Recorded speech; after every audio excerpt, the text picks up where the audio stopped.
Mga kapatid, magandang gabi po sa inyong lahat. Ito na po yung Toyota Innova na dinala po sa amin dito kahapon. Nakasakay po ito sa tow truck.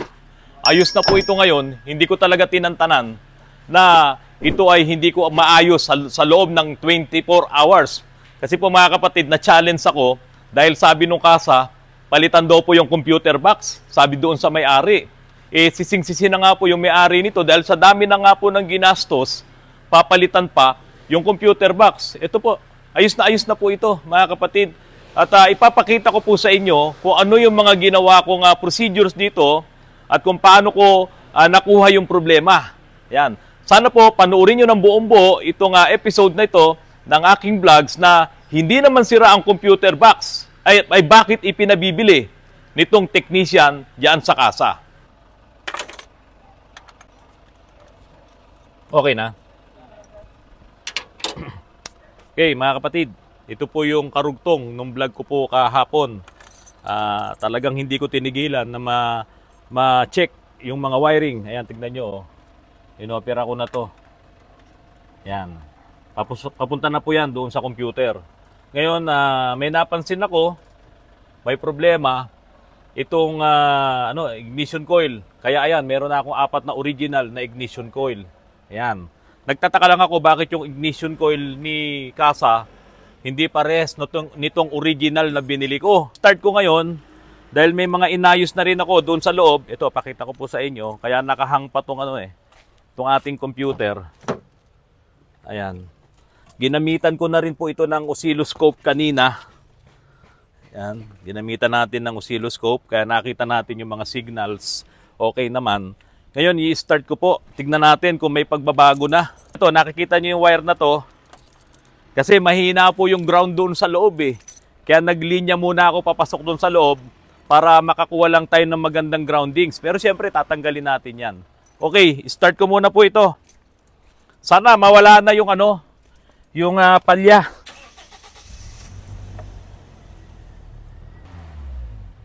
Meron pa siyang konting palya. Isa pa lang yung pinalitan ko, yung meron kasing isang sira talaga. Palitan ko na ngayon yung 4.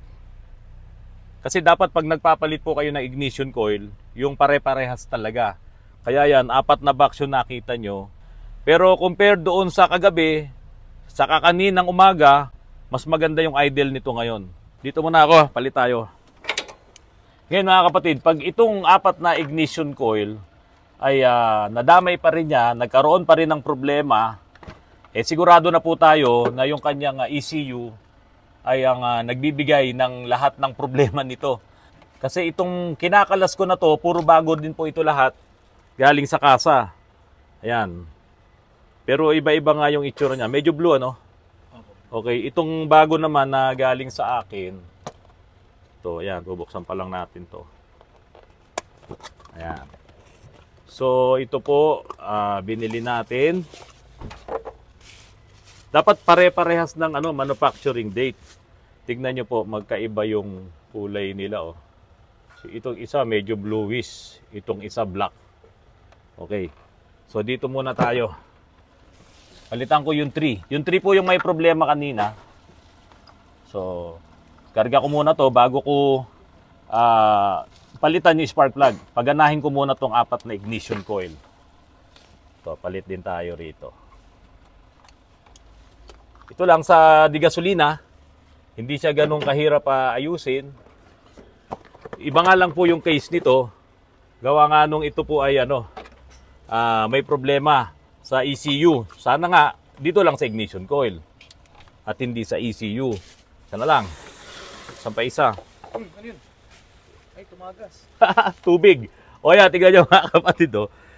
Yung issue ng yung issue nung overheat na problema nito na galing pa po ng kasa, ayan tumagas yung tubig. So nakita na natin ngayon, ano yan, coolant, ayan, kulay pula So nakita na natin ngayon kung bakit ito nag-overheat. Ayun, nandoon ang problema. Okay. Yung isa pa, ito. So okay na muna yan. Bago ko papalitan ng spark plug to, ayusin ko muna yun, yung tumagas na yun. O yan sir, yung may-ari po nito, kita nyo po, tumagas yung coolant doon sa dulo, sa likod ng makina. Alamin natin kung saan po yun. So ito na po yung inyong mga ignition coil. Ayan. Pinalitan ko po ng 4 na bago na original. Ba, parang baliktad parang yung sa akin pa ang naging original at hindi yung pinanggalingan ito. Ayan po ang box ng mga binili nating ignition coil.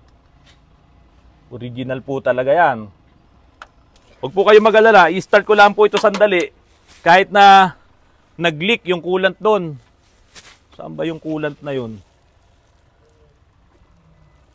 Ayan, coolant yung nag-leak Kulay pula. Dito po nang galing. Dito. Okay, doon. Check na lang natin yan. I-start ko lang ito na sandali, mga kapatid. Sandali lang. Tingnan natin kung maganda na.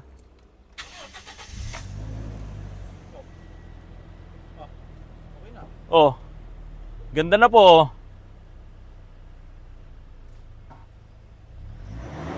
Oh. Wala na pong palya. Oh.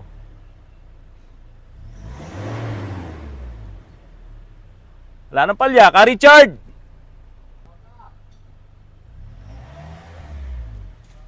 Halika, dali, bilisan mo lang. Kasi hindi to pwedeng pagtagalin. Sumirit yung tubig, yung coolant doon. Pinalitan ko na to ng 4 na ignition coil. Ayan, ang ganda na, wala nang palya So, bago ko ituloy-tuloy itong trabaho, baka ito mag-overheat. So, kailangan maayos natin yung sumirit. Si Ka Richard, yung ating manager dito, manager sa mga mekaniko. Ito mga kapatid, tingnan yung RPM. Ayan na po siya. Dati po ito ay nag-up and down. Yun. Ngayon, stable na po siya. Tsaka pag binibira ko, wala na pong hesitation. Dati may hesitation yan. Okay? Patayin ko na. Mga kapatid, yung vlog ko po kagabi, sinabi ko po sa inyo na hindi ako naniniwala na may problema yung computer box. Although may nakikita tayong sparks doon or may naririnig tayong tumutunog, kasi nga, sira pala yung 4 na ignition coil Bagamat gumagana siya, pero may problema talaga. Pwedeng nagbabackfire yung kuryente natin. Bumabalik doon sa computer, buti na lang hindi nasira. So ngayon, pinalitan ko yung 4 na ignition coil. Ito po. Ito po ay galing sa kasa. Nasa resibo po ito. Yung ipinakita ko doon sa vlog ko kagabi bago lahat to. Pero bakit ganun? Bakit ganun ang nangyari? Ngayon, ako, ito po yung mga parts natin. Nagpabili ako. Original po talaga to. Toyota. May Lexus pa nga Bahala ka na dyan, Ka Richard. So, sa tingin ko, okay na to. Ngayon, under observation, ang computer box, hindi talaga siya naninira ng ignition coil kung tutuusin. Kasi signal lang ang inilalabas niya. Ngayon, ito may history po ito ng overheat. Ang sabi ng may-ari, ayan, papakita ko po sa inyo yung message niya sa akin. Lumaki na lumaki yung problema. Siguro, dahil kapag nag-overheat ito, damay po ito. Damay itong ignition coil. Biro mo, nandito ka sa ibabaw ng makina. Lahat ng init ay nandyan. So, pwedeng nagbago na yung trabaho nito. Talagang madadamay ito sa overheat ng engine. Ngayon, inassume siguro nung technician na okay naman, umaandar naman. Ang talagang naging issue dito, hindi naman siguro yung mekaniko. Siguro po ang naging problema dito, dahil nga sa nagpalit naman sila ng mga ignition coils. Pero baka reject yung ignition coils na naipalit nila. Kaya tuloy, nung tinest drive na nila, sabi nga po dito, ayan bla bla bla, ayan, sabi po nila, tapos ay nagkaroon ng problema at nagpalit nga daw po sila ng ignition coils. So, ito po mga kapatid, ayos na itong Innova na to at hindi po tayo bumili ng computer box dahil wala pong sira ang computer box. Ngayon, nagpakita na po yung issue nung nag-overheat, Richard, ayun hahanapin mo yung host na yon kung saan nanggaling, kung saan sumirit, dito tumilamsik dun Ngayon, pagka okay na yan, ibabalik ko na rin yung kinalas ko kasi yung computer box nito Ibabalik ko na rin ngayon para matest drive na natin to. So yun mga kapatid, hindi sa lahat ng panahon pagdududahan nyo yung ano. Richard, pakitanggal mo na lahat to ah. Yan, itong ginamit kong pang ground. Tapos ito yung sa battery. Huwag nyo pong pagdududahan palagi, computer box, kasi ito, pakita ko sa inyo yung message nung may-ari nito. Pinabibili po siya ng computer box. Yun po ang malaking pagkakamali. Kung bumili siya ng computer box, ang may problema po pala ay ito lamang 4 na ignition coil. So, lagi nyo pong tatandaan yon, gawin muna lahat yung mga tamang pag-check up, yung mga procedures, bago po kayo magpabili ng pinakamahal. Yung computer box, yan yung brain at heart, sabi ko nga po sa inyo, ng ating mga sasakyan. So, kung umaandar-andar pa naman yan, yun nga, umi-start pa, hindi po pwedeng computer box yun. Ngayon, kung may naririnig nga, tulad ng sinabi ko sa inyo kanina, malamang epekto yon, nagpi-feedback po, yung voltahe bumabalik, hindi makalabas doon sa computer box, at yun nga yung nakikita natin na parang nag-i-spark sa loob ng computer box. Ito po yung ignition coil. Baka kasi itanong nyo, o bakit nagkakaroon ng spark doon sa computer box? Kaya tuloy, yun ang napaghinalaan ng mekaniko ng kasa.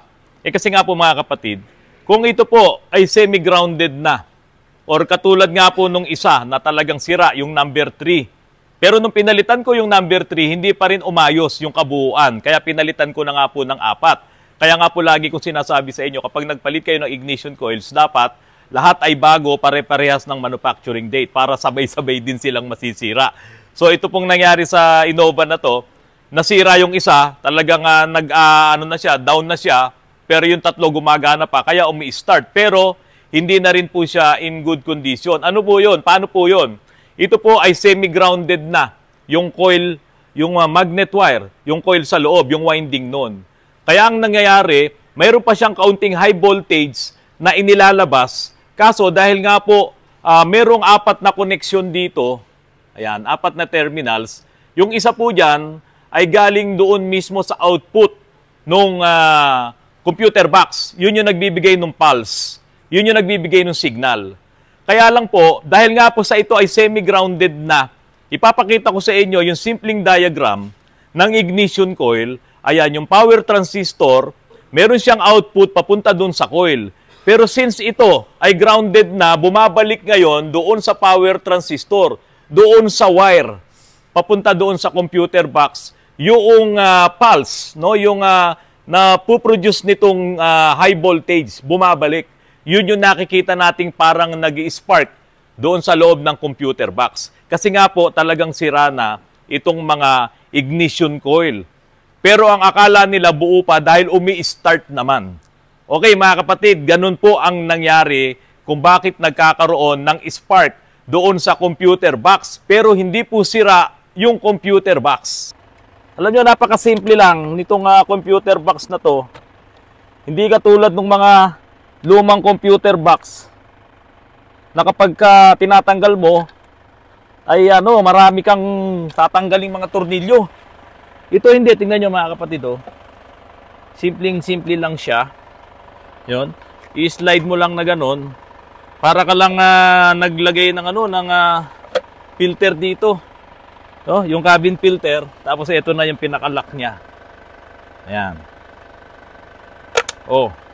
Tapos, babalik ko na to doon para safe na tayo. Yung sumirit kanina na coolant, ito luman-luma na to. Malamang, ito rin yung issue ng overheat niya noon pa. Kasi ayan, kitang-kita naman, Kaya may mga Innova na ganitong edad, no? Check nyo yung mga ganito. Sa tubero, alam na alam nila to, Di bale, i-comment nyo na lang po kung ano yung tawag dito. So, napalitan na namin. Lalagyan na lang ito ng coolant, yung kulay pink. Pag Toyota po kasi, talagang kulay pink. Si sir, galing pa to ng Laguna. Laguna, nang ikaw ay marating ko. Ayun, ang haba na ng pila namin. Pati si sir, pabalik-balik. Ayaw kaming iwanan ng check engine. Ano ba yan? Ayun pa si sir, hahabol. Bicol, sir, uwi kayo? Si sir, hapon na dumating. Ayun, yung overtime ni Ron ngayon. Magpapaklining. Hindi siya pink. Yung coolant na pink, haluan mo ng green. Ganyan ang nangyayari. malamang nahaluan to ng green. So malamang solve na yung issue nito sa overheat. Lagyan na ba na yun? Lagyan na ng tornilyo ni Ka Richard. Tapos ano ko na lang yan. Papatay pa natin. Kapag hindi na bumalik yung issue, makakabalik na to doon sa may-ari na nandiyan din sa Cavite pala, mga kapatid, sa Cavite yung may-ari nito. At kami masaya kasi na-solve namin yung problema na ang tagal-tagal ng problema ng may-ari na nandoon sa kasa na yon. Ano lang talaga, baka nalito lang kasi nagpalit naman sila ng bago nandun sa resibo, pero baka may factory defect doon. O yan mga kapatid, pagdating sa coolant, EcoCool, produkto ng Grand Toro Oro kasama ng mga Repsol natin, ng mga lubricants. Yan ang produkto po namin dito. Papa-start ko na. Hindi muna natin tatakpan. No? Ka Richard, on cue. Sana tama yung ating ginawa. Tama, nakachamba tayo. Yan na po. Smooth na smooth. Yung sinasabing papalitan ng computer box. Ayan na po yung andar nitong Innova. Hindi po computer box ang problema. 4 na ignition coil. Okay mga kapatid, ayan na. Tingnan mo yung RPM, tingnan mo yung RPM dito. Ayan po.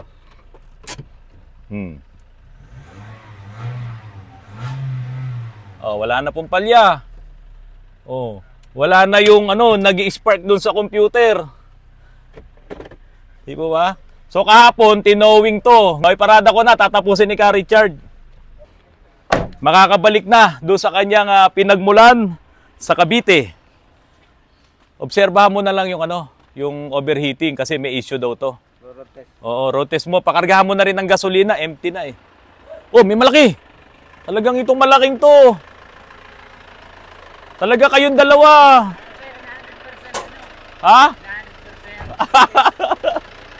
Sige, sige. Sige, Ka Richard, paki-revolution mo. Ito natin RPM. Sige. Yung minor, yung minor. Pantay na minor, no? Okay, samantalang kahapon, ito palyadong-palyado, ano? Ka Richard, yung Chevrolet, tirahin mo na bukas, ha? Mga kapatid, maraming salamat po. Isa na namang makabuluhang vlog ang inyong napanood. Simple lang pala yung problema. Hindi kailangan bumili ng computer box. Kailangan lang talaga proper troubleshooting procedures para hindi naman magastusan yung may-ari. Ayan, pinakita ko po sa inyo, nagpalit tayo ng mga ignition coils lang. No, Ka Richard, yung wiring, pakibalutan mo na rin, ha? Ikaw na bahala dito. Yung sa loob, si Rudy siya nagkalas nun, eh. Ito ay simpleng karanasan lang at sana nga po makarating din doon sa kasa, doon sa mga mekaniko na nag-troubleshoot nito, wala kayong kasalanan. Sa tingin ko, mali kayo ng sarili nyong pyesa. Kasi pagkapalit nyo ng mga ignition coils, biglang bumigay, biglang nasira at hindi nyo na ngayon alam kung anong inyong gagawin. Dahil siyempre, hindi mo naman ito basta-basta matetes. At yun nga, nakita nyo na mayroong nag-i-spark doon sa loob ng computer box kasi naririnig siya. Ako medyo mahina na ang tenga ko, kaya yung anak ko kanina tinatanong ko, may naririnig ka ba? Sabi niya pa, wala na. Ang napagsuspetsahan na nitong mga mekaniko ay yung computer box. Okay, sana po ay muling nakatulong itong aking vlog sa mga may mga sasakyan na mga EFI, no? Gasoline na engine, kasi ito nga po yung mayroong ignition coil. Sa mga diesel engine kasi, iba naman doon, mga injectors. So, medyo maselan ang mga ignition coils. Kaya po pag ito ay nasisira, kapag ka ito ay nasosobrahan ng init, kapag po kayo ay nagpalit ng mga ignition coils, huwag po kayong bibili ng replacement na China. Ang bilhin nyo po yung original kung ano ang inyong sasakyan. Ngayon, kung ang inyong sasakyan ay China-made, de syempre, ang bilhin nyo yung China, yung para sa kanya. Mga kapatid, maraming salamat po. Paki-share naman po itong vlog na to at paki-like na rin po kung inyo pong nagustuhan. At kung maaari po sana mga kapatid, paki-subscribe na rin po ang aking channel. Magandang gabi po at maraming salamat po sa inyong lahat.